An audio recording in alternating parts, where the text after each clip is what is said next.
I also made the case for owning Bitcoin, the quintessence of scarcity premium. It's literally the only large tradable asset in the world that has a known fixed maximum supply. By its design, the total quantity of Bitcoins cannot exceed 21 million. Bitcoin is the hardest money that has ever been invented.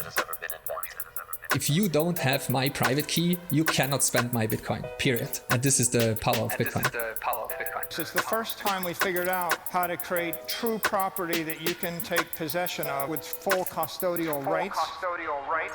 Hey, what's going on, everyone, and welcome to another episode of Talking in Bits. I was going to say, although we walk you through Bitcoin bit by bit, but we're going to can that. Got an exciting guest here today, my good friend Tyler, for probably over a year now. How long we been talking, man? We recorded last time. I was in the old office. Yeah. And you were not in Texas, so. I was not in Texas, and that's when we rebranded to all this purple stuff, and you were our very first guest. But before that, it was the summer before that when I started working at Unchained. Mm-hmm. By the way, Tyler Campbell, VP of Concierge here at Unchained. Is that the official term? Congratulations, by the way. Yeah, thank you. No, it's been super fun. Lead the concierge team. We have an awesome team of onboarders. Yeah. All loving what we do, setting people up with Bitcoin multisig. Like literally it's a dream team and it's a dream job, honestly. So it's rewarding on both fronts. But then of course to work with folks like yourself too. Thanks, man. I mean, and the listeners are like, why are you congratulating them? It's kind of been official for a while, but the last time you were here, you were not VP of Concierge. Yes, I was a technical director of Concierge and then now VP of our Concierge team, which has been super cool.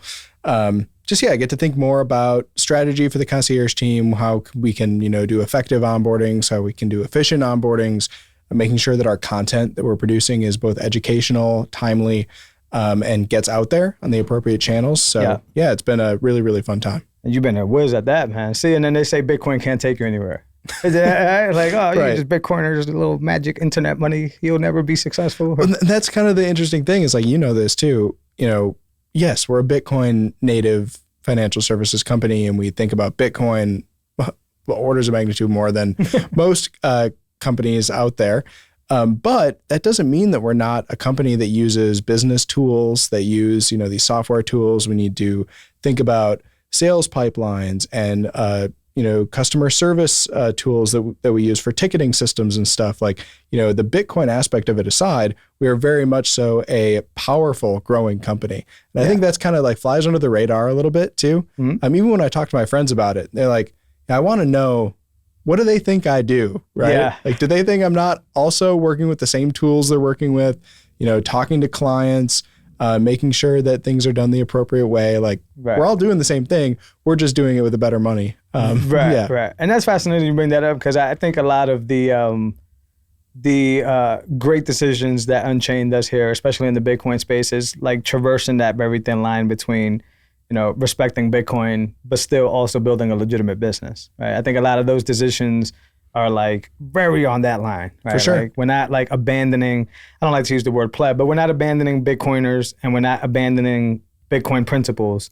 But there's also a right and wrong way for a business to navigate if you actually want to be reputable, successful, and play, I guess, the fiat rules is what I call them, but there's a better term for that. But. Yeah, I mean, you want to be a business that, and this rings true for Unchained, rings true for all businesses, especially Bitcoin businesses, but, a foundational part of what we do is securing Bitcoin. We call it generational wealth, right? That's how we act. That's how we, demonstrate our value to folks. That's what we instill when we work with people.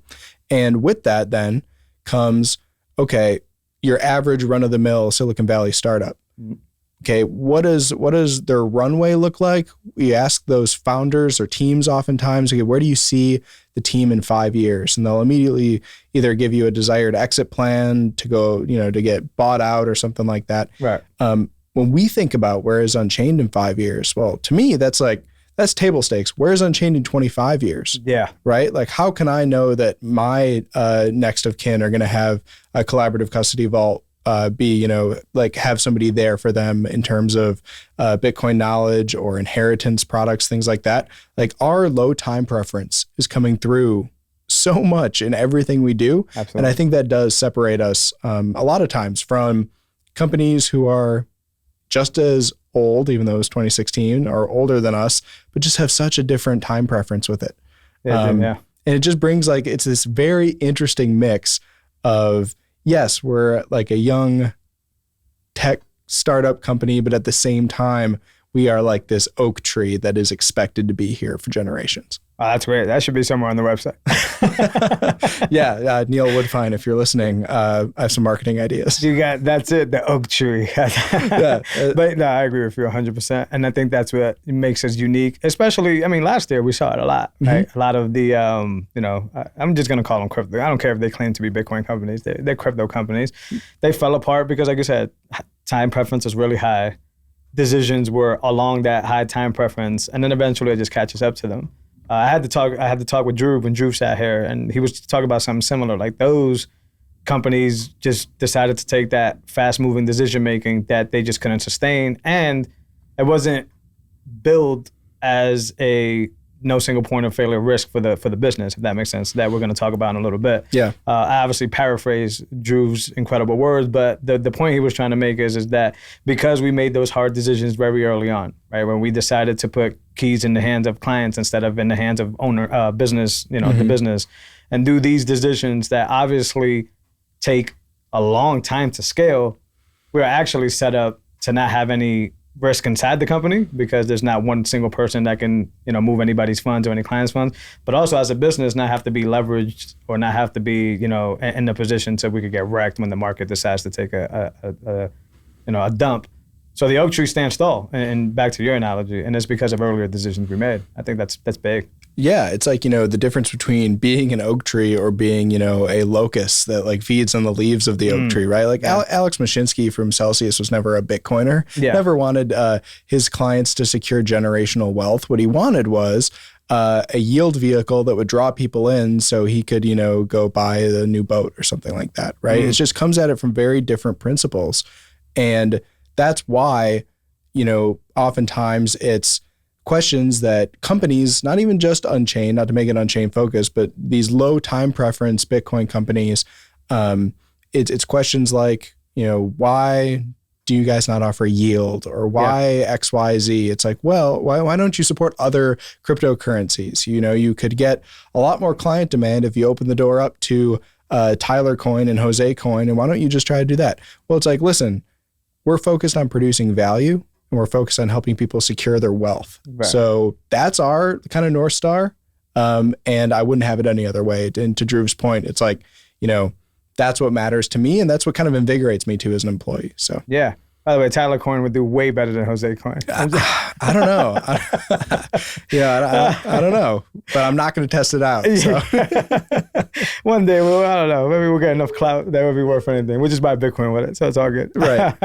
But yeah, that's a very good point. Now, you said a little while ago, envisioning something that's where is Unchained in 25 years? Mm-hmm. And you're right. I don't want to make this a dedicated Unchained podcast. We don't have to do that. But I am curious to hear, where do you think Unchained is in 25 years? Oh, man. Yeah, man. That's awesome. Yeah.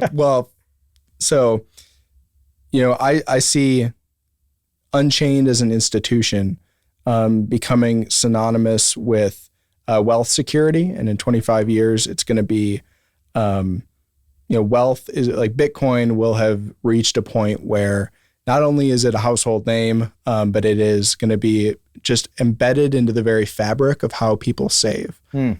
Savings is going to make a return. We're going to make savings great again because we're going to be working on a sound money. As a t-shirt. Yeah.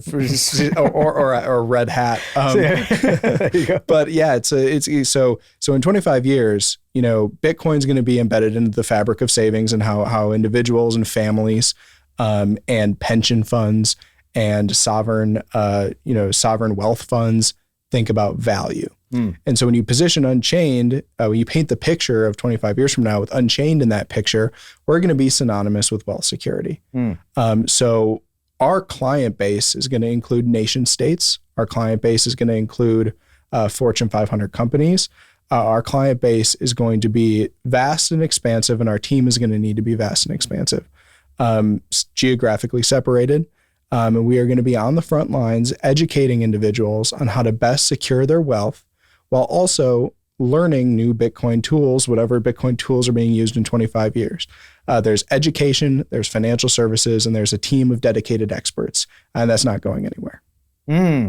That's gonna be big, man. Nation states. I didn't even think about that, bro. You way ahead of the game. Because it makes perfect sense. Yeah. They're gonna need a way to securely have their own keys and be educated for the most part. That's so. Let's circle on the education part of that, because we were actually talking about that before we got going. Yep. So that Unchained team will continue its education even 25 years out from now. I think the Unchained team now is the smartest team in the business. And that's no offense to anybody else who thinks this, because there's a lot of smart people out there, a lot of smart. Bitcoin is not just one business, one team. There's a lot of smart, but a collection of individuals like we have here and that are passionate about educating on Bitcoin and simplifying Bitcoin, I think is one of the things that I've learned at Unchained that is possible. Because before Unchained, I was thinking like, this stuff is way too technical for anybody to get. Right. Since Unchained, I've everything from the treasure map all the way. Yeah. We have this real basic way. So what do you think we need to do to make sure that we are the foremost educator? Because you and I can say that all day, but the world needs to say that as well. We can't just be that. What does it take for us to be the number one educators in Bitcoin? Yeah, it's going to take one, consistency. Yeah. So that is, and you know this with content, it's like, you know, not half of the game, but a good majority of it is showing up, right? We got to show up and keep producing content. We got to stay on top of fresh content that can be made better over time, right? I don't want to do a educational webinar about where to secure your Bitcoin keys once you set up your vault just once. We should be doing that, you know, constantly, maybe once every other quarter. We need to be improving on ourselves too and being a little bit introspective and, you know, getting this mindset of we need to have an Unchained standard of excellence. And that's something that I know Parker Lewis has talked about. That's something that we think about a lot with our content. And making sure not to lose focus of that while also being consistent. I think that's going to put us in a great position. And then we do have the talent on the team to, whether it's engineering, marketing, product teams, client services, like, you know, our client solutions and sales teams. Like, we have people at Unchained that are so incredibly impressive to sit down and talk to. Yeah. And so do other Bitcoin companies. That's great. But I think that, you know, amplifying their voices is also going to be incredibly important over the coming years, right? Months to quarters to years, because there's so much to offer there.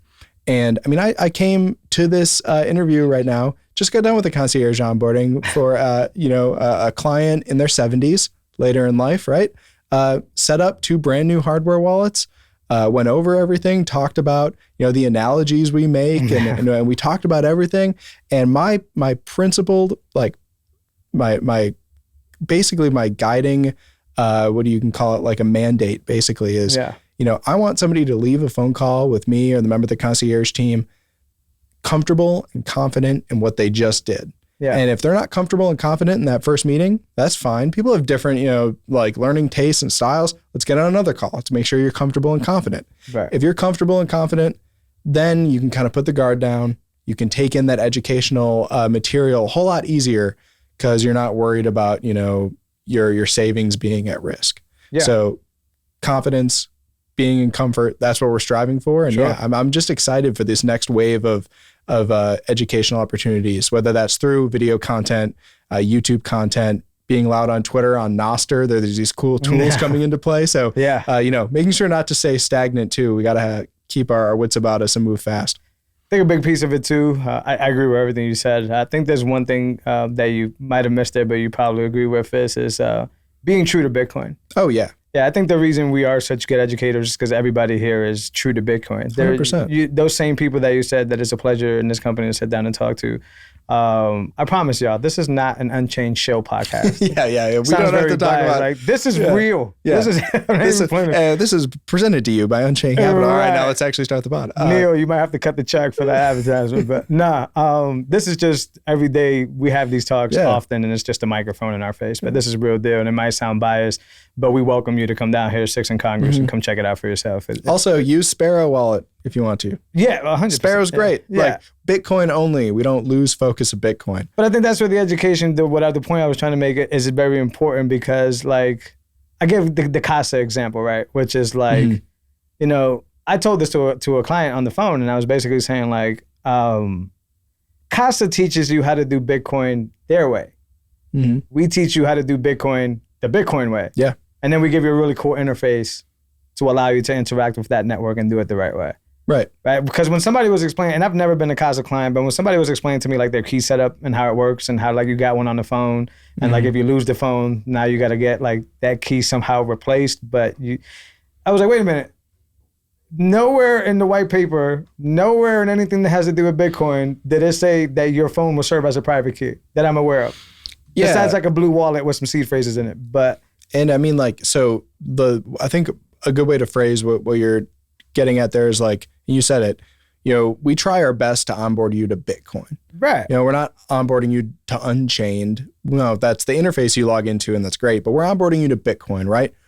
Whether you are intimidated by it or not, that's where our value add comes in. We're going to put your guard down so you're not intimidated, but we are going to talk about public keys. Yeah. We are going to talk about your wallet configuration file. Right. I know it's a mouthful. We're going to talk about it because these recovery options are important, right? We're going to talk about seed phrases.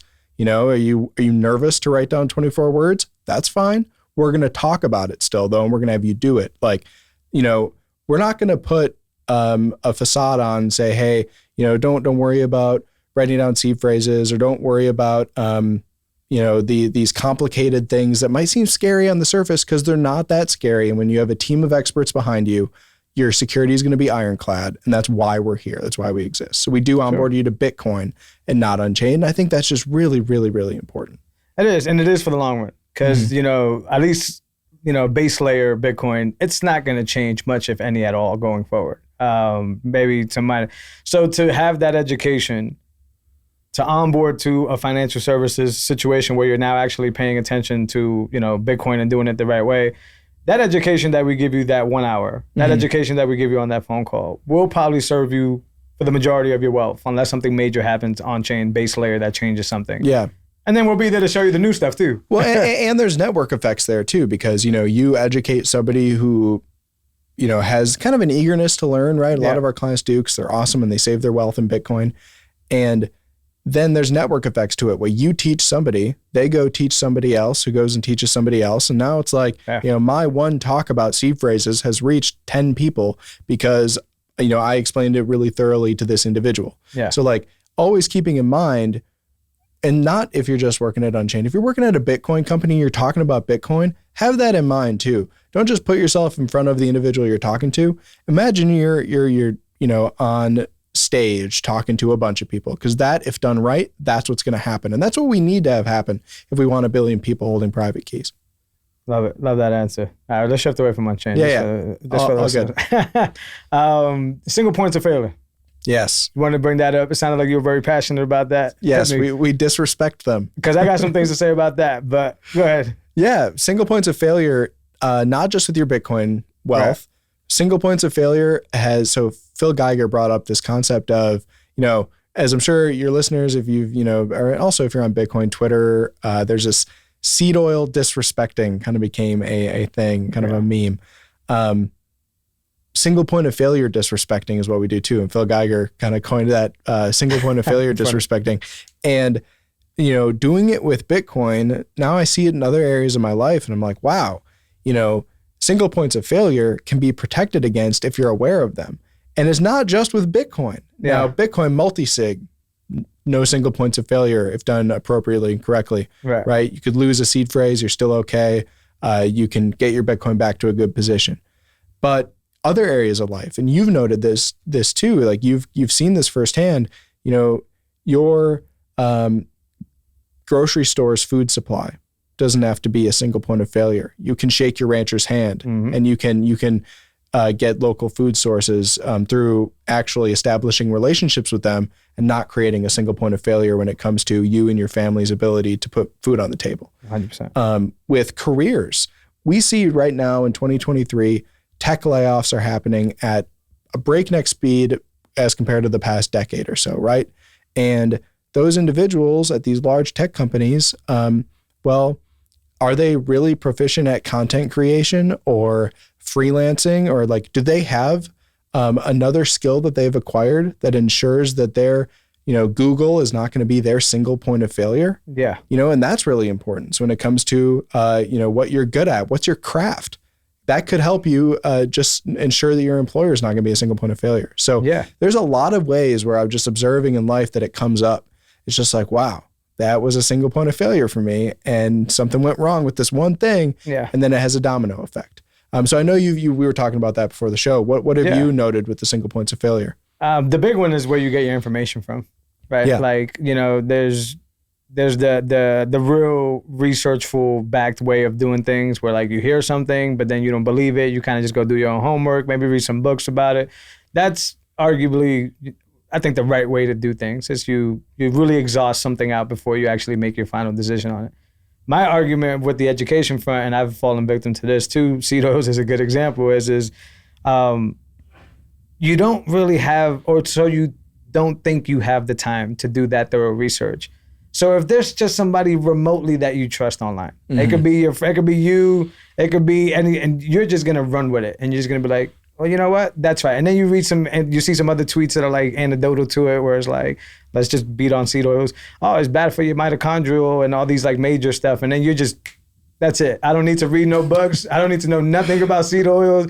Yeah. I just know right now that while my family's enjoying a burger and some fries at a brother that I haven't seen in 7 years' get together, I'm going to sit at the corner of the table and starve myself because I read that one educational post on Twitter. And that's just an easy example of single point of failure. But no, information sources could be a single point of failure. That's so true. It's like, that's why first principles is always a great way to approach anything new that you might be forming an opinion on. Yeah. But you're right. It can easily become a single point of failure. That's why, like, not to get Bitcoin political, but all the ordinal inscription stuff that's happening out there. Nightmare. I'm like, you know what?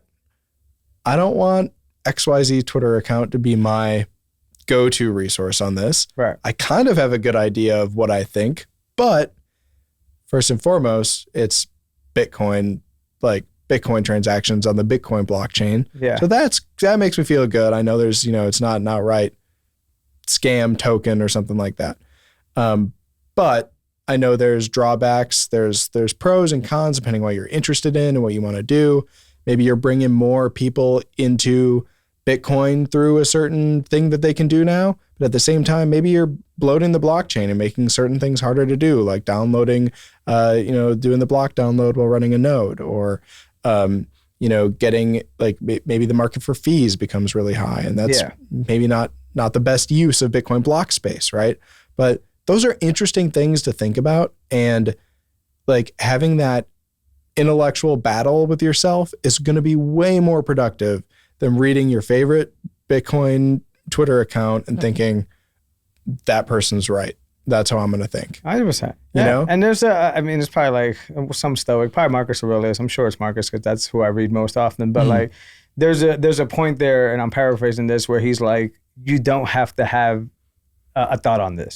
Exactly. You know what I'm saying? Like that's something we forget. Like we immediately say, we make a decision. Like that's yes, that's no, that's this, that's that. Right. And it's like, you just could have let it go for a little while. And you don't have to feel a certain way about it. Exactly. And I don't think we do that enough. We need to exercise that. Yeah, exactly. It's like, what is your thought on the new school referendum in Sacramento, California, Jose? Yeah. You're like, I don't care or know or whatever. Like, but now I'm like trying to think of a reason to know. Like, I should have an answer here. Yeah, it's like new schools. Is that taxpayer money funded? Well, I don't think those taxpayers should pay that. It's like, dude, that is like thousands of miles away. Yeah. You shouldn't care. Yeah. So that is, the Marcus Aurelius, like, you don't have to have a thought about it. It's okay. Yeah. Also, you can entertain thoughts without subscribing to them, which is a very interesting point too. Very interesting. It's like, the mark of, I don't know who said this, but it's like the mark of an intelligent man is one who can entertain thoughts without, it wasn't subscribe, but entertain thoughts without holding on to them. It's like,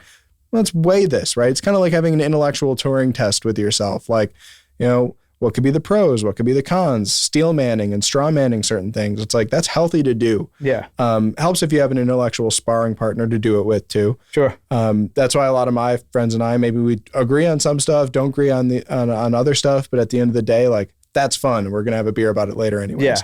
For sure. The disagreements are usually the best part. I mean, like, I know Yeah. my friends at least, it's like, For sure. man, I love you. We just argued for 3.5 hours. Yeah, I'm exactly. gonna talk to you tomorrow, right? I learned some stuff, but I still won. And then you kind of just go at it. But yeah, disagreements are necessary because if you're in a circle where everybody agrees with each other, then that's probably not the strongest circle. And we know this as Bitcoiners, right? Like, 100%, how yeah. many times are you talking to people, friends, family, whoever, like, you know, people randomly trolling me on LinkedIn? Yeah. Like, you know, you have to justify Bitcoin's use case or why you are into Bitcoin. It's like, you know what? Like, that could be a conversation that goes on for days. Yeah. I'm going to present you with some knowledge on it, maybe some resources you can go to. But at the end of the day, like, you're going to get it or you don't, and that's fine. Yeah. But I want to make sure you know that, like, I'm here as an educational resource when you do get it. Because when you do get it, I'm going to be here. I'm not going to say, hey, I told you, remember when I told you this? And now I'm just going to be unapproachable to you. Yeah. Like, that's what I don't want that. Sure. You know? But when do you get personal? Because I think this is probably a different level for everybody. So when do you get to, and I'm paraphrasing everything that I'm saying here, but to Satoshi's point where, like, you may not get it and I don't have time to explain it. Has that ever happened where you're just like, look, man, enough? Yeah. I usually get to that point when I've had a really thorough discussion with somebody about Bitcoin. And then we have that discussion, but then there's like these follow-up points on maybe not a set cadence, but every now and then it's like an article gets sent to me like, well, this is happening, or this group of people is using Bitcoin and they're not good people, or, you know, whatever. But it's just like constantly trying to FUD Bitcoin. It's like, I don't have time to respond to all these random pieces of FUD. I'm out here helping somebody secure Bitcoin so their grandchildren can hopefully access it one day. Like, that's my goal right now. I don't have time to worry about, you know, whatever you're trying to send me. Yeah. It's like, you know, and this is basically a meme at this point, but it's like, you know, that headline of article is going to be like, internet is like a passing fad. Yeah, yeah. It's like, I mean, maybe there are people out there still fudding the internet, but like, that is basically like, we're all like commerce, communication. That's wild to think about. Value is like happening right now. But maybe there's still some people buried in their house that are just like, internet's not going to do anything. Eating seed oil fresh now. yeah, exactly. They're just buried in seed oil and they're just like, I hate the internet and cars. Yeah. And it's like, well, I'm sorry you feel that way. Yeah. I want to loop back to, like, I don't want to let go of the single point of failure argument, but like, I really think that it's an ownership thing, but where another area where single point of failure is you can really fuck yourself is, we talked about food and health, but like fitness. Mm-hmm. Yep. Like you could go to 10 people right now and you could be like, hey man, how do you work out? Oh, I do this and I do that and heavy reps and low reps. And then the other one would be like, oh, I just go heavy the whole time. And the other one is like, oh, I don't do nothing. I just do Tabata. And then, right? So it's like, those are also like, you can be well-versed and not have a single point of failure, right? So you can be the guy that loves to go for runs and work on cardio, but then also lifts heavy at the gym, right? And you're more defended to have proper health. But it's so easy to get caught up in one of these fads and just like stick to it for a very long time and then get wrecked and be like, that's your single point of failure. You thought Tabatas was the way to go and now you have no muscle and you're just like a bag of just skin. Right. Or you take, you know, I like what keto was like a really big thing, right? So it's like, oh, I'm gonna do keto, and you do the keto diet. Yeah. You end up maybe it doesn't agree with you and your body because everybody's body is different. They're gonna handle things differently, but keto doesn't do it for you. And then so you just kind of abandon trying, you know, things to improve your health. Well, maybe keto didn't work for you, but maybe intermittent fasting will, or maybe it's as simple as calories in, calories out, and you don't have to overcomplicate it. Yeah. Like there's things that you can keep trying, but if you are so dedicated to one thing and it doesn't work, you know, don't let that be the single thing that ruins your attitude towards self-improvement when it comes to physical fitness. Well, I'm learning that in real time. So, and just to kind of fast forward it through it. So a long time ago, not a long time ago, like 2018, I lost 150 pounds. Right. So wow. Congratulations. Thanks, man. I appreciate it. I did that on the system of it's macro counting, but it was literally just a set like 1.5 protein of your body weight, 0.5 fat, and then your carbs would be 1 gram, and then slowly go to 0.75 your body weight, 0.5 your body weight for a matter of 8 weeks. Awesome. Worked phenomenal, right? But since I've gotten into, especially here in Texas, where meat and that whole beef movement is really prevalent here. I've done animal-based diet pretty much since November to the new year. In the new year, I'm just wrapping up 30 days of pure carnivore, right? No bodily changes. Like I lost like 5 pounds, right? One would say, oh, don't worry about the weight, don't worry about that. Well, I'm learning in real time that I think my body, my personal body, doesn't do well on just a carnivore-based diet completely. I'm not saying carbs, I'm just saying the fat, the levels of fat. So under that 0.5 fat per body weight system, I excelled very well, 150 pounds. Under this high saturated fat program, which a lot of carnivores will tell you, you don't watch the macros, you just eat meat, work out, and it'll play itself out. I don't think that's true. Now, I haven't gained weight, but I'm also not shredding any weight.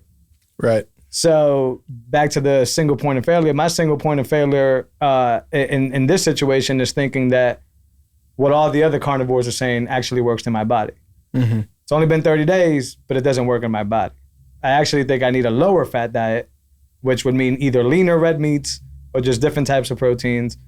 But every time I bump into a carnivore, they're going to tell me that I'm wasting my fucking time with those other meats and that I eat nothing but ribeyes and butter sticks. Yeah, and that's a very easy to solve single point of failure, if you want to call it a single point of failure, right? Yeah. And so I think like it's important to also, because you could recognize that about yourself, and then maybe, after the 30 days is up, you're like, okay, I'm going to try something else that, I don't know if that was a single point of failure. It definitely was it's understanding that one thing didn't work for you. Yeah. But yeah, it's just like, you want to always be just understanding that there's other ways, and that just because there's one voice that's telling you something, doesn't mean that it's necessarily correct. Yeah. Yeah, it's very interesting. The more you keep, and maybe it's just because we do it every day for people's, for something people deem incredibly serious, like their finances, and they should treat their health seriously as well. That's it. Taking it serious, man. Oh, 100%. It's just like, if you lose a key and you're just using one, that's your single point of failure, right? And so, if you lose sight of something and, you just don't have that motivation to help yourself out of that hole, it could be a single point of failure. So it's just really interesting to think about that. And I've seen it appear in a bunch of different places, maybe over the course of the past, I don't know, even 6 months or so. It's just like, it's been on my mind. I've seen it happen a lot. Well, I call it a single point of failure in the sense that, and I should have been more, because you're right. It's not, I could just shift over to something else and go back to it. So it's not. But the single point of failure came in that from that time that I was actually trying to practice straight carnivore, I missed out on moments that I would never get back. And those could be as very basic as just enjoying some ice cream with my kids or going to a certain place for dinner where I have some friends drinking beer because I wanted to avoid that. So the single point of failure is not that I can't pivot, is that I'll never get those moments back. Right, yeah. Because I stuck to that one thought philosophy that I was just trying, but I want to be that guy that just continues to bring up the point that, y'all motherfuckers on Twitter ain't always right. But right? And these are respected. I say Twitter and you probably thinking like, Jose's just following some jackass. No, listen, I can name these people and you'll be like, oh, those people are legit. But like, I think we, like it's a balanced thing. They as educators need to do a better job understanding that people are actually taking them serious and they can't be so resolute about the stuff they're saying. They could be educational. Right. And then on my end, back to where we circled in the beginning of the conversation is well, I need to go get my education somewhere else. I need to go read some due diligence and see what about the carnivore diet is actually working for people and that may not be working for me. I'm pretty sure I did it right. I mean, this has been a tough month. I'll tell you that right now. Oh, yeah. Shout out to the carnivores who really do it. Like, yeah. No, it's like information sources could be maybe like, what's the root of the problem with that? It's like, the root of the problem is there's like plant-based meat and like there's this red meat is bad type of movement out there that, there's actually now resources people can read up on where there's a lot of falsified like studies that we're pushing this agenda for certain food companies and stuff like that, where it's like all of a sudden red meat was bad for your heart, and like that was kind of like what was pushed in the main narratives. And so like tackling that fundamental problem would probably be a better use of these kind of like carnivore influencers' time than just like talking about the pure carnivore diet. It's like, well, how about you just, and I don't even know these individuals, and I'm sure they're great, but it's just like, I will talk after. Yeah, but it's just like, tackling the larger problem at hand. And maybe that's, you cross that over to Bitcoin too. It's like, what's the big structural problem is that there's a lot of, kind of two things in my opinion. One, there's not a lot of responsibility and personal responsibility kind of being forced on to people when it comes to their money. There's a lot of easy trust handed over to Coinbase. There's lots of easy trust handed over to Kraken. There was a lot of easy trust handed over to FTX, to Celsius. So it's just like the personal responsibility. And then two, it's like you're thinking about, at the end of the day, what is the structural problem? It's an education gap and it's a lack of personal responsibility. You solve those two things, and all of a sudden you have somebody then, as a part of that education gap, understand what Bitcoin actually is too. Yeah. It's not you log into your Coinbase account, you see a number on the screen, and you immediately look at the dollar value because it went up or down. Like, that's not Bitcoin. That is like somewhat being interested in earning more fiat dollars because of XYZ. Like, that's not Bitcoin and actually using Bitcoin. So like the education side of it, and that's what we try to tackle at Unchained, right? Yeah. It's like, hey, put out good education. It's what BTC sessions, there's like open source Bitcoin education content. That's what I think so awesome about the space, by the way. Yeah. Whether it is Twitter or Nostr or Google, but beware of search results. It might just come up from random crypto influencers. Yeah. But you can get good information if you seek it out.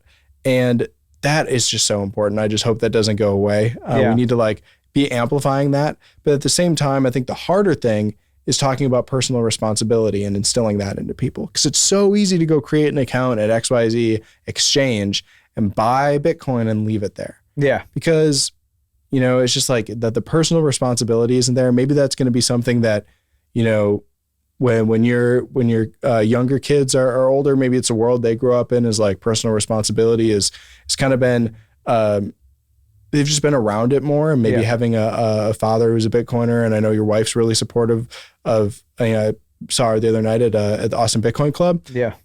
It's just like having that sort of upbringing might start to shift the tide with personal responsibility. Yeah. I hope it does. It's how I would be raising my kids in the future. So hopefully that, that starts to change a little bit. But the structural problem, just like the structural problem is with the meat carnivore diet stuff, the structural problem is red meat was painted as bad. With Bitcoin, like key ownership, the structural problem was that, private keys are hard and dangerous. And there's just no, personal responsibility is something you should be wary of because you could lose things and it's scary. Yeah. Well, we protect against single points of failure. And so I don't know, there are parallels to be drawn there. And I know sometimes I do these podcasts, whether it's with you or with Marty or something, we just talk about whatever is coming to mind. Sure. But it's important. It's important to think about stuff critically, get back to the root of the issue, whatever you're thinking about, to help you avoid those single points of failure. How do you feel like when structural problems are identified? Let's just say, meat, we figured out, we've been lied to forever and all that stuff. But the positioning now of, dare I say, charlatans, of people taking advantage of that, right? Because if there is now, money was never in your, you were never able to actually possess money. Mm-hmm. Now you can actually custody money. You were told that red meat is bad for you. Now there's a whole movement of people that are telling you reasons that it is good for you. Mm-hmm. But in between those two things, I see more charlatans than ever spurred up, and garner your attention and take your attention and tell you that they're the best. The Liver King is a good example, right? Mm-hmm. Like there's a whole bunch of people, not necessarily me, never caught my attention, but these whole bunch of people that want to live ancestral. Right, and then that makes me laugh too, by the way. But yeah, they want to live ancestral, but he was in that middle line between like, we found the solution to what the problem was. Now I'm gonna get up in here and take your money, basically, like TLDR way, right? Right. So how do you feel? Is that just par for the course, or can that be avoided in your opinion? I think it can be avoided by healthy skepticism Okay. Right? It's like By the consumer. by the consumer, Gotcha. right? On the consumer's end. So healthy skepticism, it goes back to kind of what the information sources, right? It's Yeah. like healthy skepticism.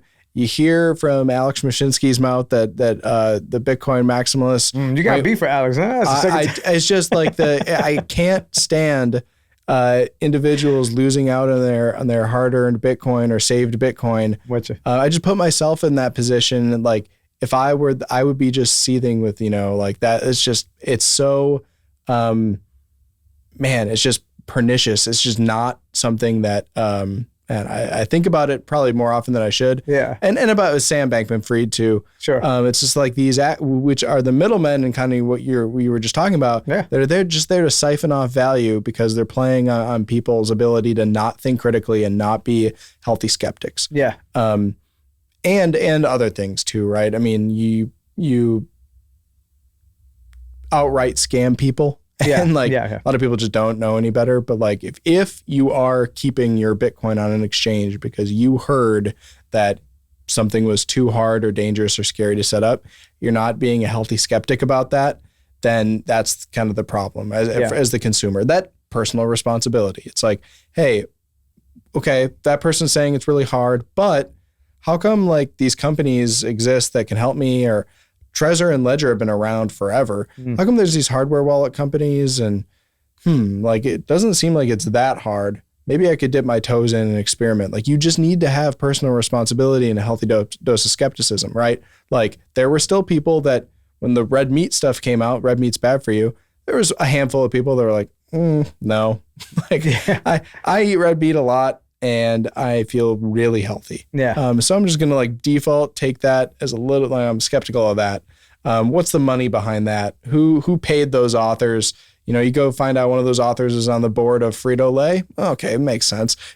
So it's just like the healthy dose of skepticism, but people have lives, people have work, people have stuff going on. Right. Maybe you might just not have time to be the healthy skeptic about everything you encounter in life. So it's tough, but you know, hopefully that's why there's good actors in the space, whether it's in nutrition and health and food, wealth management and wealth security. Like, and maybe we just need our voices to be a little bit larger over the long run. But I think we're winning. I think we're gaining, the pendulum is swinging back towards the good actors in the space. Yeah. And the personal responsibility point is the only way, it's the sovereign way to be. But I also think just two things: understanding your value and understanding that being wrong is just iteration.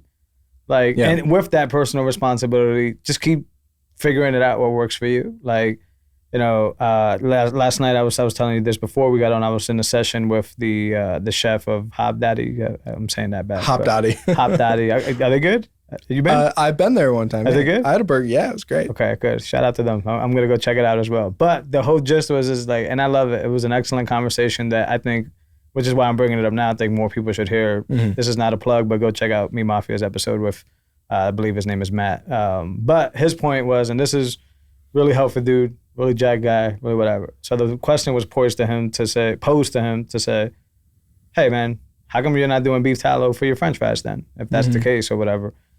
Best answer I've ever heard. The summary of the answer, I don't want to butcher his summary, was, in my house, I don't use it. You won't find the canola oil anywhere, any oil in my pantry anywhere, right? But he gave a lot of business reasons why it makes sense, financial reasons, supply reasons why it makes sense. He even gave customer feedback reasons why it didn't make sense. This was actually funny. I'm going to say this because it's pretty funny. You're aware, I'm sure, that when tallow gets cold, it kind of just becomes like white and right. So he actually gave an example where they were testing it and they brought out steaming hot fries to a person, but by the time it got to the person, the tallow had gotten like white and weird over it. Now I believe he was trying to go along the lines of it looked like semen was all over the fries. Yeah, that would be that would stop me from eating it. But he said it in a much nicer way. It was basically saying, look, the person looked down at the fries and was like, what the fuck is that? Like, I don't want that. And then, it's just tallow, it's just cold. Person doesn't give a shit. Get that weird white stuff on my French fries out of here. Right. So he gave a bunch of reasons, but I really got a lot of value from him saying, hey man, what people are not understanding is and this is back to personal responsibility, is you don't want to miss the experiences of life because of this one philosophy of there's one thing that you're sticking on, seed oils, red meat. Listen, will I eat a salad one day even though I think plants or vegetables are not good for you? Of course, if it involves an experience. What if I'm out hunting with somebody in the middle of nowhere and the only thing we have is just greens and vegetables? Am I going to be the guy that says, hey, I'm not going to make it because I'm not going to eat that. I'm just going to die here for this weird philosophy that I have. Or am I just going to eat the vegetables regardless? Same thing with beer. Same thing with alcohol. I don't drink. Personally, I do not drink. This was his example as well. So anybody who's listening, I correlated with that. I'm not a big drinker. I don't think it's ever done anything for me. And I feel like shit, as most people do when you drink. So, but like, listen, if you and I go out to the bar right now and just kind of hang out after this or whatever, am I going to stop that from hanging out with Tyler and having a fantastic experience? Right. I don't want to. And I think that's what people, and hopefully in this weird long conversation that we've been having about this, I want people to get that like, fuck the Twitters, fuck the scientists, do your personal responsibility, figure out what works for you, and keep reiterating in life.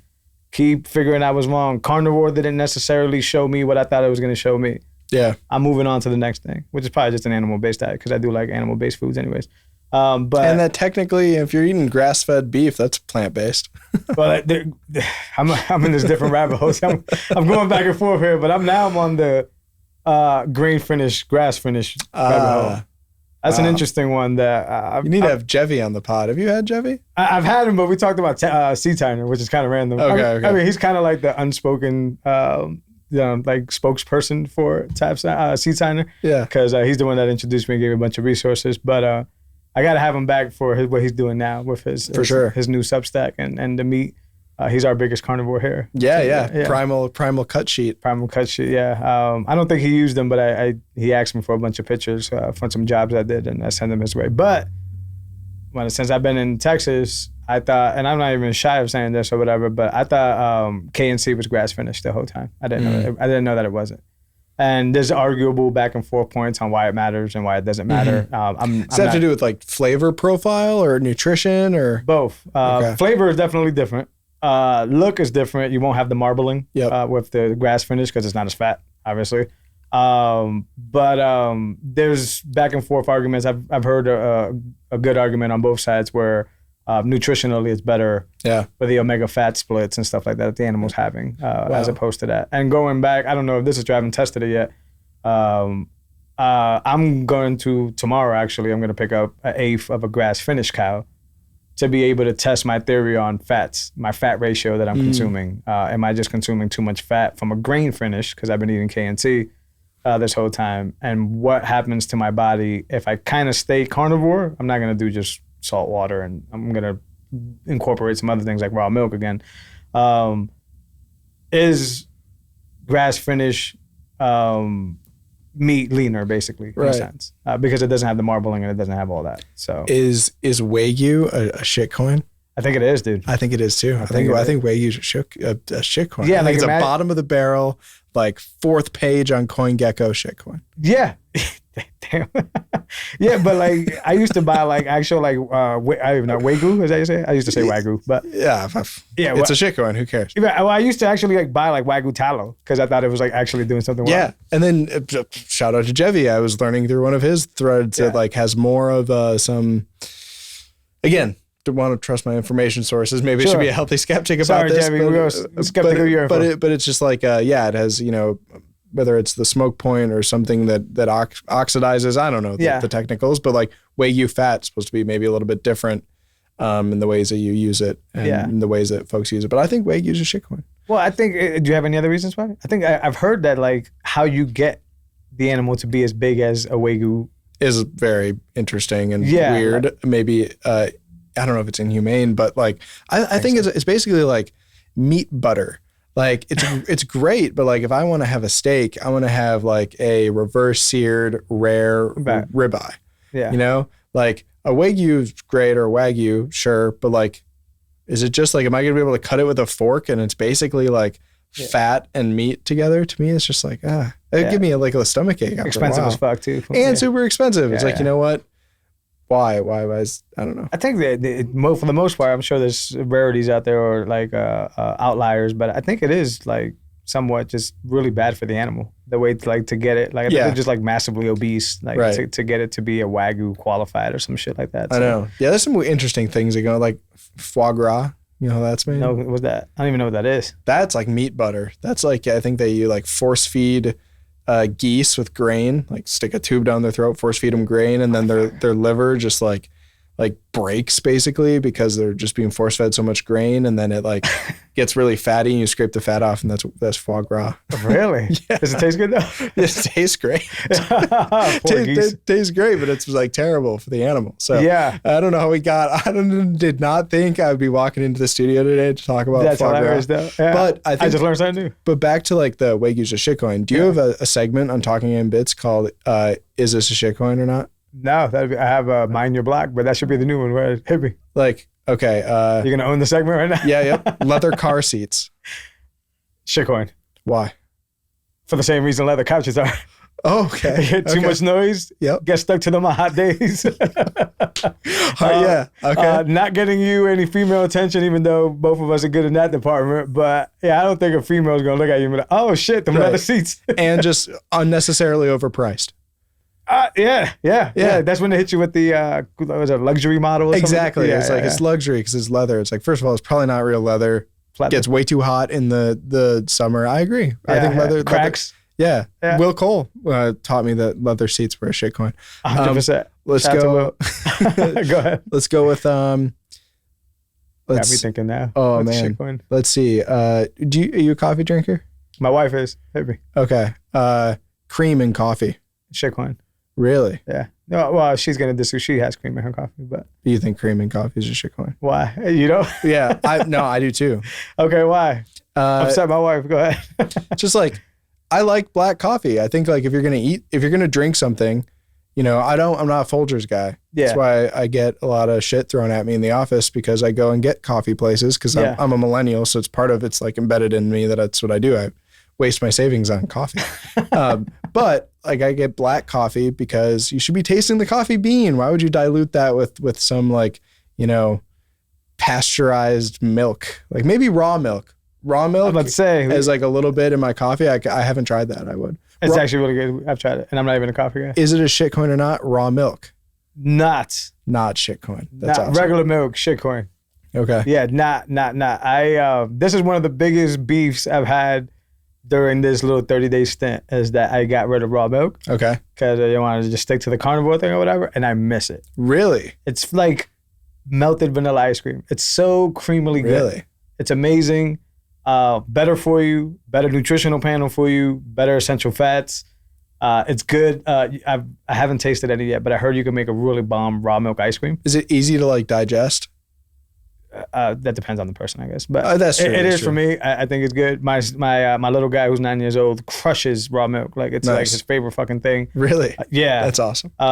So I want to try raw milk ice cream. But I think as a substitute for regular shitty milk, you should go raw milk 100%. Okay. Also, at the HEB, I've been picking up this. I think the farm is called Bunker Hill. I don't know if it's anywhere near here, but they got raw milk cheddar cheese. That's really fucking good. Really? Yeah. And it's weird because it's supposed to be. I was talking to Brett from the Meat Mafia about this. Raw milk is supposed to be dicey for you to be able to sell. Yeah. Right. You can make cheese out of it. But cheese seems to have no rules on it. I'm from Wisconsin, the cheese state. I should know this. Yeah. I'm sure there's hella raw milk by like where I grew up. I didn't even think about asking people that when I was home for the holidays. Have you tried raw? No. Oh, dude, I gotta get. I'm in the Matt Odell camp of calling it just milk. No. Like we got no. He calls it just milk. No, because here's the thing. Like you go like fiat consumerist milk and then milk. Milk is just raw milk. That's how we should like normalize it.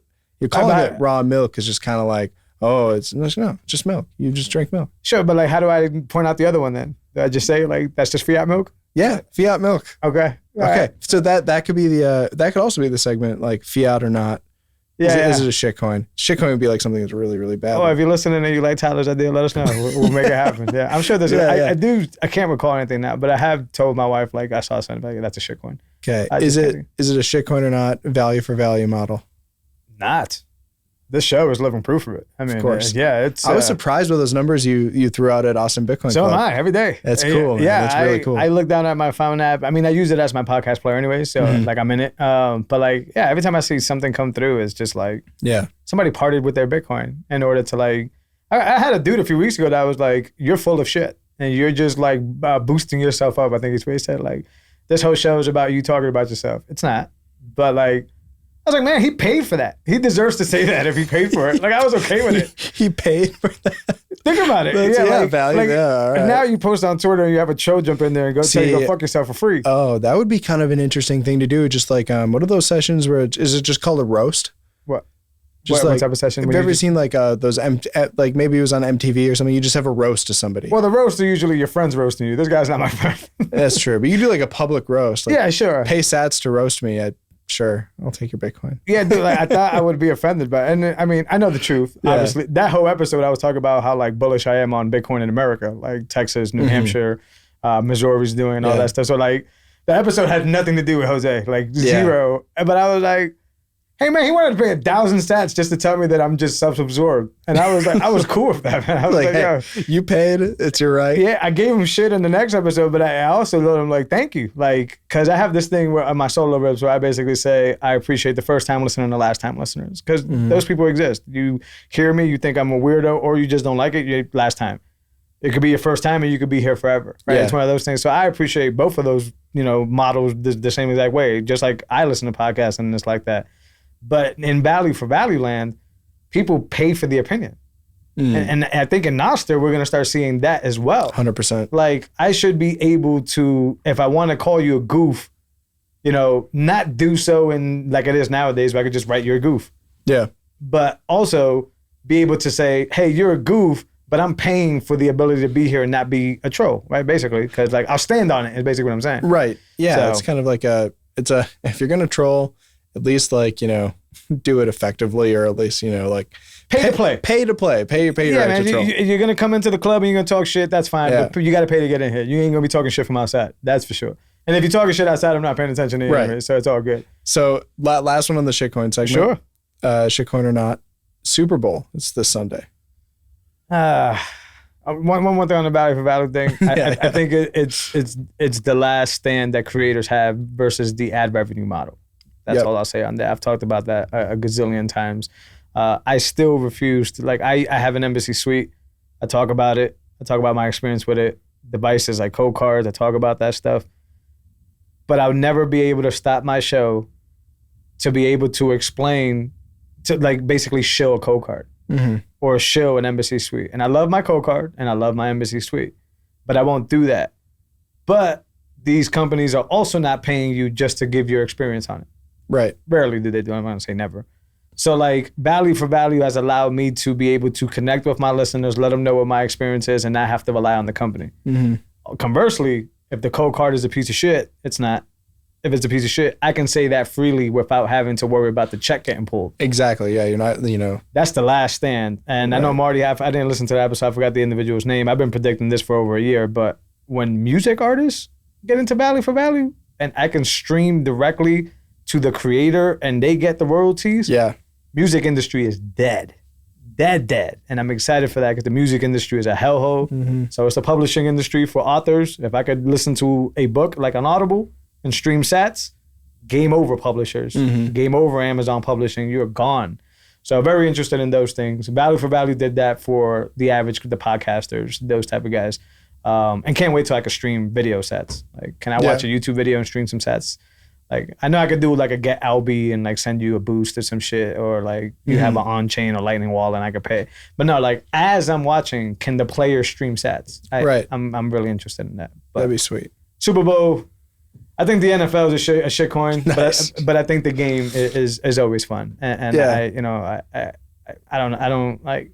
It's like the byproduct of the game, meaning getting together with folks or having a good time. That's not a shitcoin, but the NFL I think is a shitcoin. Yeah, and the competition on the field. As a man, like I will never be able to at this age of my life be able to like basically run like a wide receiver or fucking sack a quarterback or anything like that. So like, to me, it's like some of these responsibilities are like a quarterback guy. To be the guy on the field that everybody wants to murder, and still have to be like educated and calculated, I respect that. Yeah. The same as like a corner. Like if I'm standing in front of a top tier wide receiver and I'm backpedaling to try to stop this person, that is difficult because this person cannot go straight, can go this way, can go that way, and I have to be really. So I'm very impressed with like cornerbacks that can play it well. Yeah. Middle linebackers, like I say Ray Lewis. I was just a big Ray Lewis fan, but somebody that can go from the middle of the field to the sideline faster than anybody thinks he can and make that tackle. That's just all of that I love in football. It's fascinating, and even the coach battle, which is a chess game.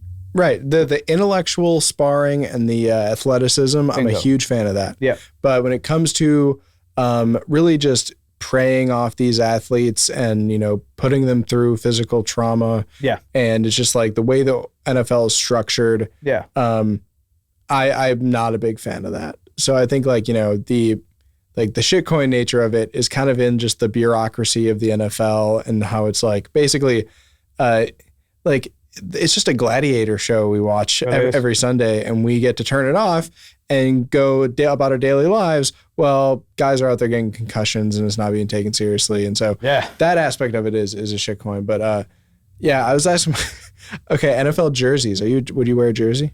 When I was in high school, I thought I was the shit, dude. I had every jersey. I only say this because I have a good high school buddy who's just a hilarious guy. He's a Bitcoiner. Not as much as we are. He doesn't think about it every single day, but I got him on the Bitcoin only train and he stacks. And he's like, I was like, yeah, so you going to the Packer game? Because I'm from Wisconsin. Yeah. He's like, yeah.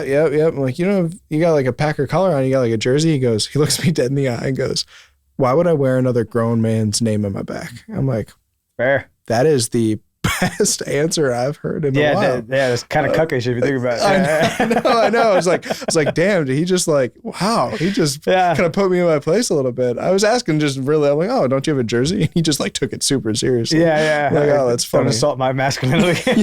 What's wrong with you, man? Exactly. I'm like, oh, geez, all right. So jerseys are shitcoins. Yeah, I would say jerseys are shitcoins. Yeah, so I think to me it was more the culture. I don't want to put that in quotes. The culture, the culture exists. For sure. And I'm actually a fan of like, you know, Walter Payton was a Chicago Bear. My family's partially from Chicago, so we have a big Walter Payton like framed jersey in kind of our like, you know, family room or whatever. It's like a sports room or something. Not our main living room. It's not like you walk into my parents' house and just Walter Payton jersey.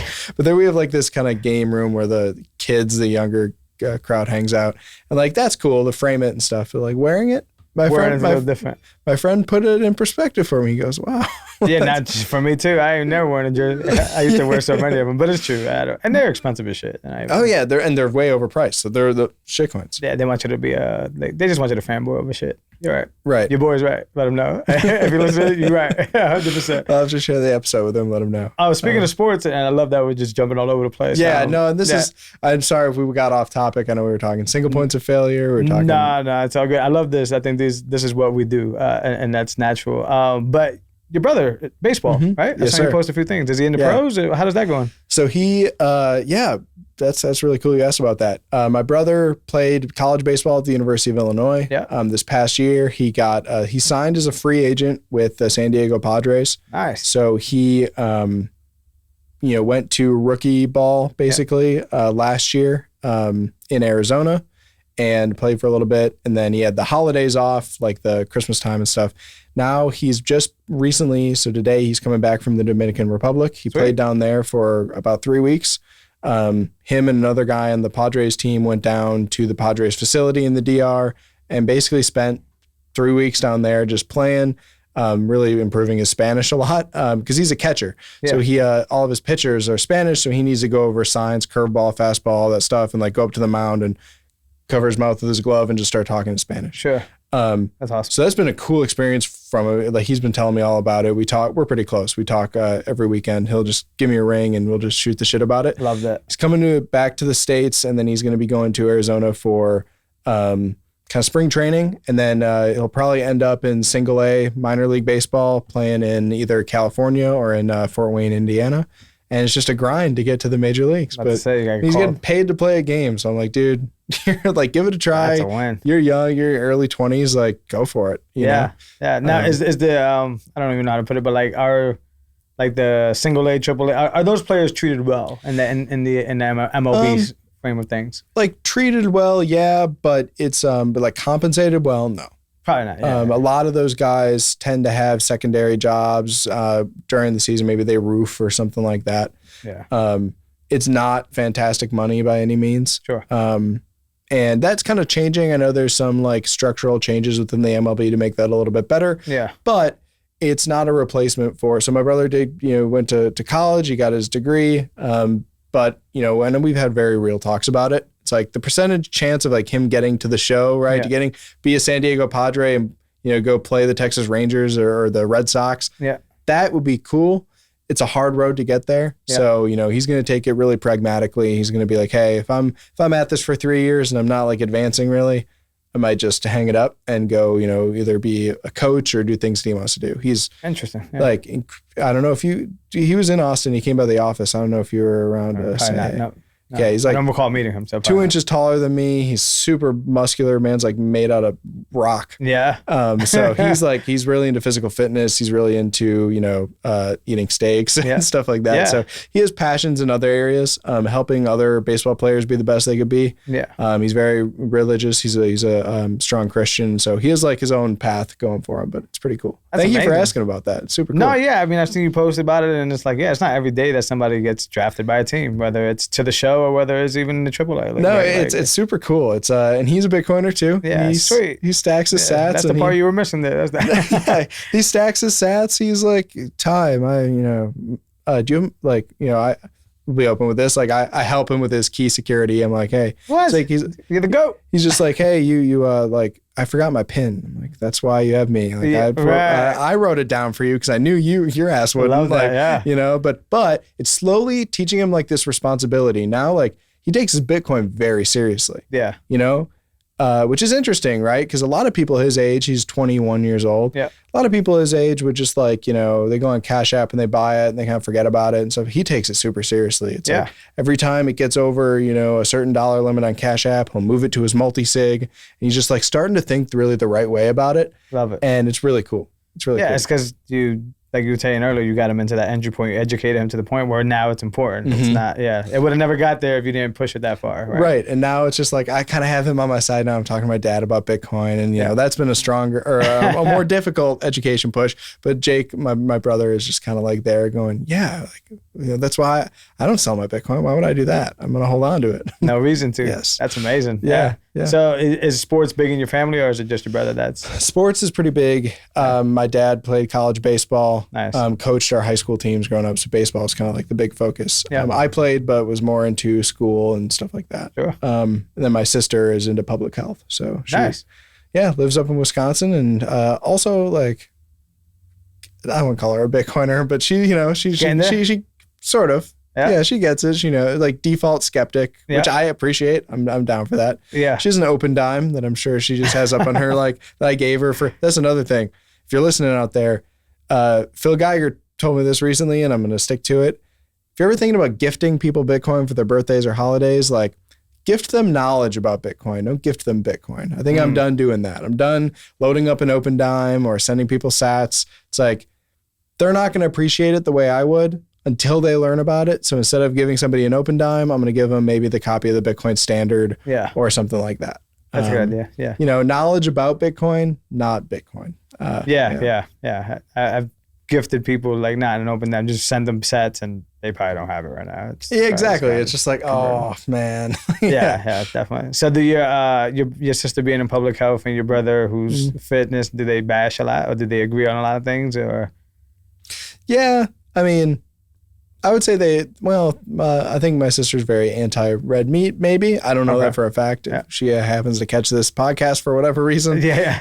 Every time because I think it's cool, like Bitcoin, like when I went on TFTC, I'm like, oh, this is super cool. I told my family and my sister's like, what? I'm like, okay.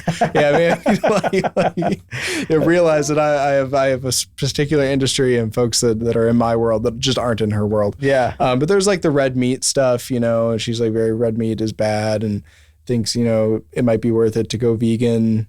Really? Even though I don't think she is, but she's like talked about it in the past. Like it's definitely, there's a lot of things within public health that are such a virtue signal, whether it's plant-based, vegan, it doesn't, it's just like, I don't know. I have my whole thoughts about that. Yeah. But for the most part, yeah, they're into public health, fitness, my brother working out all the time. It all stems from my mom's a Phi Ed teacher. So my mom was a gym teacher. Oh, okay. Yeah. So she was an elementary school gym teacher. So growing up, it was like no video game consoles ever. Video games were not in my house. Really? Yeah. My mom was like, go ride your bike or play outside. Nice. Yeah, which is super cool looking back on it. But at the time, I'm like, oh, my friends have, all the Nintendos and stuff. Like, why can't I play? My mom was like, no, you're not doing that. And now she's, mid 50s, but she kettlebell classes, and she just is like, could run a marathon. That's bet. Badass. Yeah, she is badass. Yeah. So we all kind of get it from her. Even my dad a little bit. Yeah. That's amazing. You gonna run a marathon? I'm thinking about doing. Oh man. Nah. I think team member. I think Drake might be doing one. Oh yeah, I saw him post. Yeah, I have a friend that's doing one too here in Austin. I don't know. Running is a love-hate relationship. Yeah. I love to do it when I get into it. I think it's kind of it's like challenging. Yeah. I actually do it for the mental challenge. I don't do it for the physical aspect of it. If I want a good workout in, I'm gonna do some resistance training. I'm gonna do like things that crank out 100 push-ups over a set number of sets. Like that's my version of getting my heart rate up and exercising. Yeah. The running and like the cardio stuff, that's more just like a mental battle, right? Because I listen to like David Goggins and the people Rogan has on. I'm like, damn, that's crazy. Super cool. I love the mental aspect of it. Me too. I would want to do a marathon at some point in my life just to say that I've done one and to mentally like check that box off the list. Yeah. But it's not like I'd really put like a lot of stock into perfecting my form and getting a trainer, and obviously you want a training regimen to prepare for it. Yeah. But I wouldn't like do it to hit a certain time or something. It'd more just be like I conquered that mountain. Yeah. No, I feel you. I ran a half marathon back without having no running history. So it was in October. I started running in August, and somebody was like, "Oh, just do a half marathon. It's not that bad." So I did it. Nice. I trained August and September like every day, which is probably a bad idea. I think my legs were like blown. And then I went and I did it. And same thing. Like I didn't want to get no time. I completed it. I was gassed about halfway through. And this is just a half marathon. There's people out here running full marathons. Oh, there's people out here running like super marathons. Yeah, but I made it to the end, and it was very gratifying to make it through the end, even though my form was shit, my time was shit, I felt like shit. It probably like scared me away from doing it ever again. But I did it. Yeah. And I had no business doing it. A month was not enough time to even train for something like that. Never in your life being able to run. Probably still got knee injuries from it. But lately, I want to get back into running. I don't know what it is. Yeah. I just do. I think it's one of those things where like I don't want to suck at it forever. Yeah, it's like that is with the mental side of it too. I used to approach it as running, let's say 5 miles, and maybe I'm gassed in the 5th mile or whatever, but like I can do it and I know I can do it. So when I do it, at the end of the day, like if I'm putting my body through that stress, then how big of a deal of it is if somebody asks me during the week, can I edit a spreadsheet or something? Yeah. It's like it kind of readjusts all of what you deem to be burdensome or a problem. It's like I was just gassed and my body pushing my body to the limit on a run. It kind of puts into perspective all the other things that you're tasked with that week. And I love that aspect of it. For sure. Did you read Goggins' latest book? No. I read it. It just makes me feel like a bitch. Like legit. It's just like this fucking guy. Similar example, but like way extreme. Like 250-mile run. Yeah, like, the ultra marathon stuff. It's like, wow. But then like, mile 15, my knee gave out and I still pushed another 15 miles. And then like, he has like this random scene where he's like, I started chafing and like literally bleeding from my butt cheeks. Like it was just so, but he just kept grinding. And then like this, I'll tell you, like by the end of the 250, I was like, how is this man alive? I just don't understand. Yeah. Like, it's like, that's somewhat inspiring, but then I'm also just kind of like, huh. like you gotta be like a bludgeon for punishment. Like, you just gotta love punishment. Yeah, like I would not want to do that. And I have different goals. And so it's what Sam Parr says this on another podcast I listen to a lot. He goes, it's kind of like cornrows, it's like cool if other people have them, just not for me. Not for me. Yeah. Right? So ultra marathons, cool if other people have them, just it's not for me. Nah, but not like that. Like I'm sure there's people that ran that 250 that were perfectly fine. This dude like suffered through the whole fucking thing. But like you said, like it also makes me think like we're capable of so much more. Totally. Absolutely. But I don't know if you can get, rare people can get to Goggins level. Like it was just it's crazy. It was stupid. Like I'm doing it in Injustice. Like if you read the book, No, he has a few different ones. He does like a 140, then he does like a 250. But like it was like one of these things where like doctors telling me that I need to stop, but I'm gonna go. He was like running like knee on knee, no cartilage in between, like for like 250 miles, and I'm just like, brutal. shit, that just sounds impossible if you think about it. That's just like, yeah, that's such a different level of physical or mental commitment where it's like crazy. Yeah. Crazy. Like, I don't know. Somebody read the book. It's inspirational, but painful. And it just makes you feel like a bitch. Like you said, like, yeah, you need to, just like, you want me to do the spreadsheet? Like, I'm going to complain about it, but this guy just fucking ran with like a bare ass. Yeah, people are out here just willingly going through some crazy torment. Yeah. But I agree with his philosophy. I say this a lot. I've said it on the show a few times, and I say this in person a lot. Like, there's, people that really do well with like Tony Robbins type, like, you are great and let's go and all that bullshit. Even though Tony Robbins is probably the biggest charlatan of all time. But I don't respond to that very well. Mm-hmm. But I do respond to the David Goggins way. Like, I want somebody, whether it's a physical trainer or a friend of mine, like, you're being a bitch, bro. Like, let's get it, right? Like, that motivates me. That gets me locked in. But boy, you could tell me I'm a beautiful human being 150 times and I'm just not going to do anything with that. Yeah, it's going to be like, well, all right, what is like... It's nothing. It's like slow burning energy, like maybe not even burned at all because I'm just going to probably be subjective to think that you're probably just fucking me over is what you're doing. But like if you could literally, like if I see you grinding with me or you could literally be like, look, man, like I know you and you're just being soft right now. I don't know, maybe it's the man in me, the testosterone in me. It's like, oh, I need to step it up. Like, and that works for me.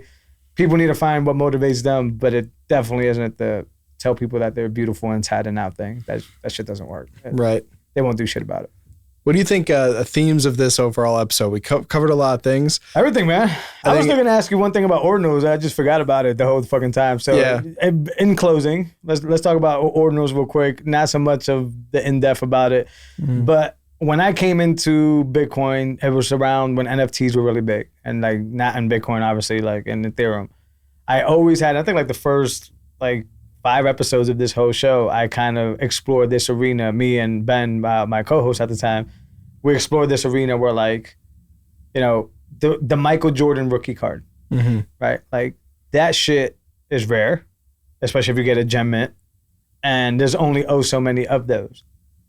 Same thing with, I don't know if you were familiar with the Pokemon card phase, but the holographic Charizard. Super rare, super valuable. So when I first got introduced to NFTs, I was like, oh, this is a digital way of getting the Michael Jordan rare rookie card. Now, obviously, we figured out with those blockchains that that's just bullshit because anybody could just take a picture of it, whatever.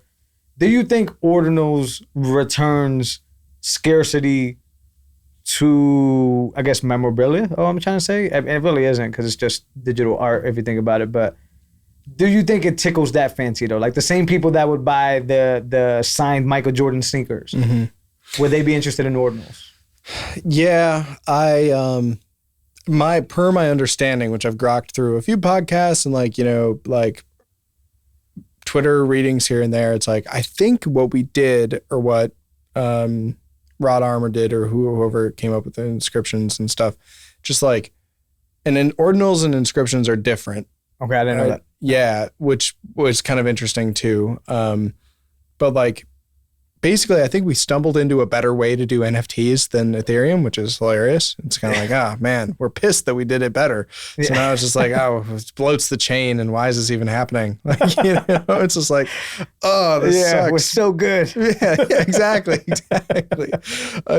But like, so here's the thing though. Like, if you can decode an inscription, and you get to see the image for whatever you inscribed, whatever image text, like the image file you inscribed, you can see the image. And if it's written into a node that, runs Taproot or is updated, like technically there'd be a copy of that image on anybody who's running a node, right? So you could go see that image.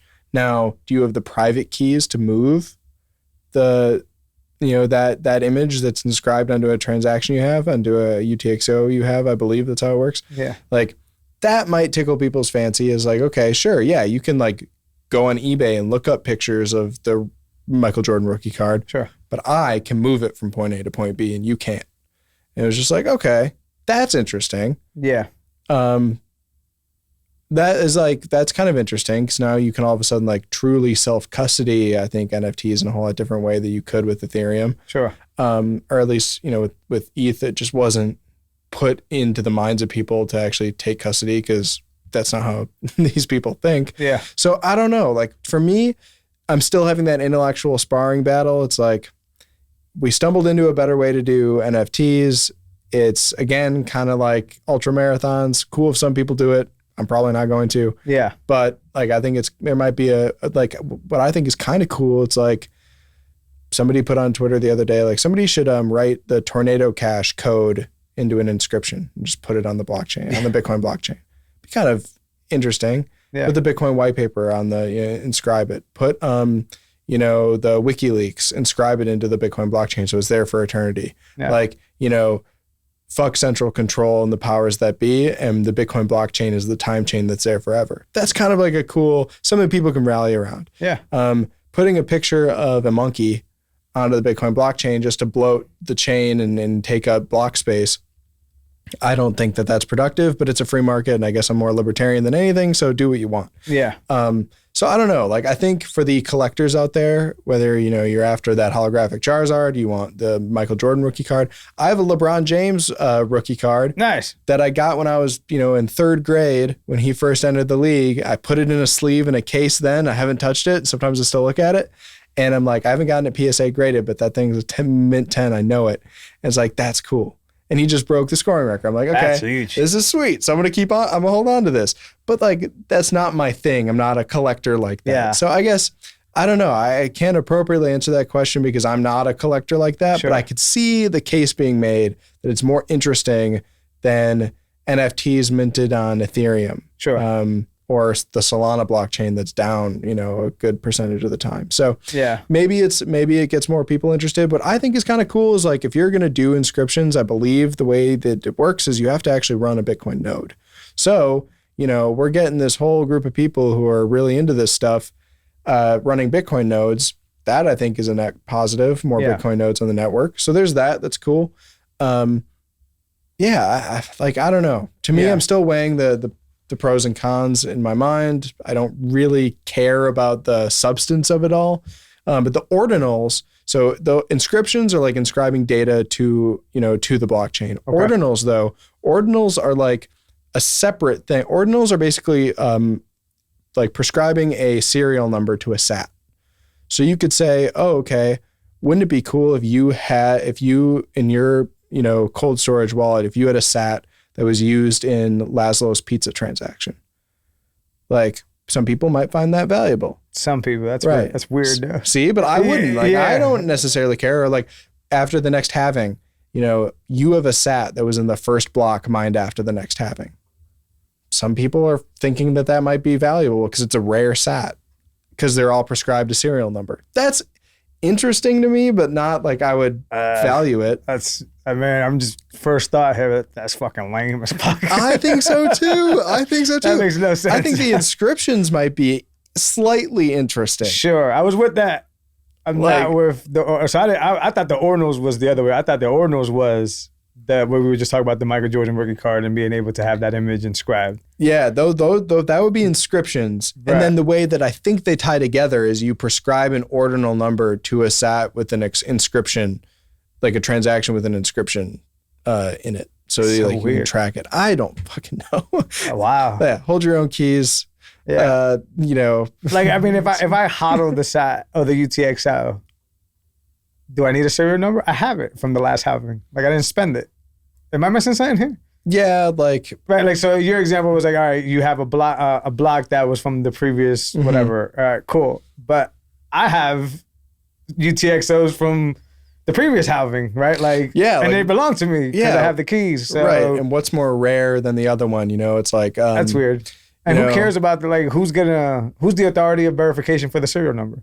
Like if I say, hey, check out this cereal, they're gonna be like, who the fuck cares? I think there are like so it would basically be like a converging on a standard of an ordinals of the standard. But if you came out with a competitor to ordinals that, puts a different serial number on them a different way because they think it's better, then it's just going to kind of be like infighting. But so that is like out of the Bitcoin blockchain. Inscriptions are actually writing data to the chain. So the inscriptions might be a little bit more interesting than ordinals. I think so, inscriptions are like, man, I don't think that they're necessarily valuable, but that's not to say other people don't. And maybe we're just thinking, and you're not the expert, I understand that, but like maybe we're thinking about this the wrong way. What about in scenarios where, that's multi-sig, like in different avenues, like let's say medical records or real estate contracts, or like, is it worthwhile to inscribe the data of the deal of the house that you sold onto the blockchain? Maybe. That's kind of like... Because I thought about multi-sig with medical records in a sense that a transaction is not being had with you and the doctor, but in a way to protect my medical record, the doctor, I have to be there with the doctor to open the medical record with my key. Our keys have to combine in a multi-sig for him to be able to access my medical record. And that allows for when I'm away from the hospital or not, but the fucking secretary not to look at my record. Yeah, but you don't like. So the thing is, like, and I had a tweet about this a while back. I think like for everybody fascinated with blockchain technology, what they really probably are fascinated with is cryptography, because you can do that same thing with medical records. Without a blockchain, you can just Shamir secret your medical record.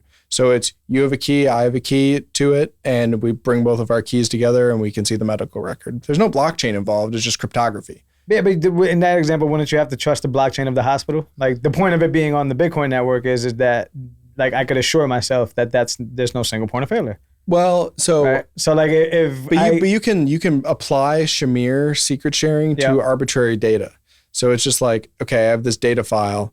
I broke it up into shares of a Shamir. I give one to my doctor. I give one to me. The file only comes together when both of our keys are together, and there's no blockchain involved. I see. Okay. So the only reason a blockchain would be needed is if I lose my key, because you need a place for it to be stored. Exactly. Yeah, I guess. I'm not an expert in Shamirs either. I know enough to be dangerous with it to see the pros and cons when pitted against. That is pretty badass. Pitted against multi-sig. Yeah. Multi-party computation MPC is also out there that's like trying to become in the same class as multi-sig, but multi-sig is just beautiful for so many reasons. Yeah. That's why I've always just been fascinated with like some of the, like I saw those troubles working in an operating room where it's like, look, I mean, not to scare anybody here, but this should be obvious. Like your information is not private. Good luck, buddy.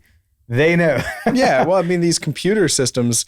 Right. So I meant just in staff, but you're right. Just being on a server somewhere. Even tech stacks that these large, whether it's banks, hospitals, this like government infrastructure, it's like so old. Yeah, for sure. Like your dentist is not running Mac OS X that came out last year. I guarantee you that. No. No, he's Windows 95. Windows 95, XP maybe. Yeah, maybe. Maybe they had an intern that got him up to Vista, but then it's that that's it. Yeah, right. So that's so I guess like Shill podcast episode. I don't listen to it all that often, just because I'm not interested in a lot of what they talk about, and I'm not necessarily appreciative of the way they cover Bitcoin. But Odd Lots with Joe Eisenthal and Tracy Alloway. Yeah, they had this really good episode recently about why. It's like why companies' tech infrastructure is so bad, and referencing the Southwest Airlines computer issues that kind of halted flights and stuff like that. And they had Patrick McKenzie on from Stripe, formerly of Stripe, brilliant engineer to talk through this. And it's so interesting. It's so crazy. Like he talks through why banks have such old computing systems, and he talks about like why they're expensive to maintain and expensive to keep up. And then like the big danger is going to be coming down the road when all of a sudden all of your computer engineers who used to know XYZ programming language are retired or dead. And now you have a bunch of people who only know JavaScript and Python, and you're like, oh shit, what is this code? Yeah. We don't know how to do this. So there's like a lot of structural interesting things to think about with that. That's why like Bitcoin, keep it simple, stupid. Yeah. Like private keys, XPubs are XPubs. We have different address types, and those are fun to learn about, but man in the coma is supposed to be something that we keep at the top of our mind when thinking about Bitcoin development. Like, I want my money secured on a time chain that's going to be working block after block in 25 years, going back to what we were saying earlier. Right. I don't want my money on a ledger that is not the hardware device, but on a bank ledger being kept up by software that's like, at the verge of collapse. Yeah. So 100%. That's not a reason to Bitcoin. I don't know what else is. It's outside of your own personal biases about what is money and what's not money. Yeah. It's like, money's already digital. We don't need a CBDC. Your money's digital. It's on some server on a bank. But that server, whoever's upkeeping that, is like currently in their late 60s. So yeah. better figure it out. What a perfect way to go out. This whole system's collapsing. Yeah. We talked about everything, Tyler. I appreciate you, I know. man. We covered a lot. What time is it? It's got to be like I don't even know, but that's 6. What is it? 5:52. All right. That doesn't matter anyways. We're here. Time goes by quick. But Tyler, It does. It flies. appreciate you, man. I know this won't be the last time, but I always tell people I had such a good time. Please don't make this the last time. Come back again. And I say you all the time anyway, so it's a beautiful thing. Absolutely. Yeah, no, I'm excited to be back on. Maybe we can have like a more focused, I promise I'll come with like an agenda item. I was just excited to rip with you. I love chatting with you, Jose. Yeah, I mean, we got a lot of Unchained today. It was in the beginning of the conversation before we weren't spiraling. Exactly. But I think these are the better conversations. Like after like 60 episodes, I was like, I'm done scripting. Yeah. Like I'll talk to you before the show. We'll figure it out. The best ones happen like this. The worst ones are just the worst ones. I just can't do anything about that. So well, hopefully this is one of the best ones. This is one of the better ones for sure. Appreciate you, sir. Do you want to let the listeners know where to follow you or anything like that? Yeah, on Twitter at clockwork_prior on Twitter, unchained.com/concierge. You want to get in touch with me or one of my teammates to learn more about what Jose and I were talking about at the beginning of the podcast. That's where you can find me. Also just hanging out downtown Austin near the Bitcoin Commons and the Unchained offices. So. For sure, we're gonna have to go to. I'm gonna butcher it again. Hop Daddy. We're gonna have to take a visit. Go over to Hop Daddy, get some burgers. If they listen to this, they're gonna be like, "Fuck that guy." But either way, man, appreciate you. I appreciate y'all. You know where to find us. Value for Value is the way.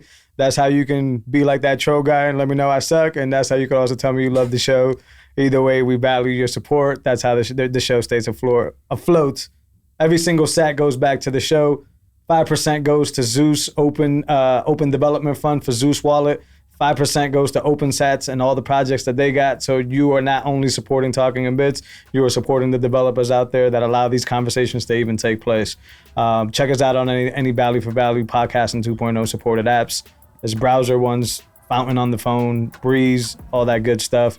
Bitcoin TV is where I want you to catch its content. You can check us out on YouTube, but Bitcoin TV is the Bitcoin standard of video. So go check us out over there. And like I said, we are available on all the legacy outlets, Spotify, Apple, all that. But let's work on this Bitcoin community and let's get away from the legacy stuff and all those algorithms. Amen. Appreciate y'all. Appreciate you. Catch y'all next week. Later.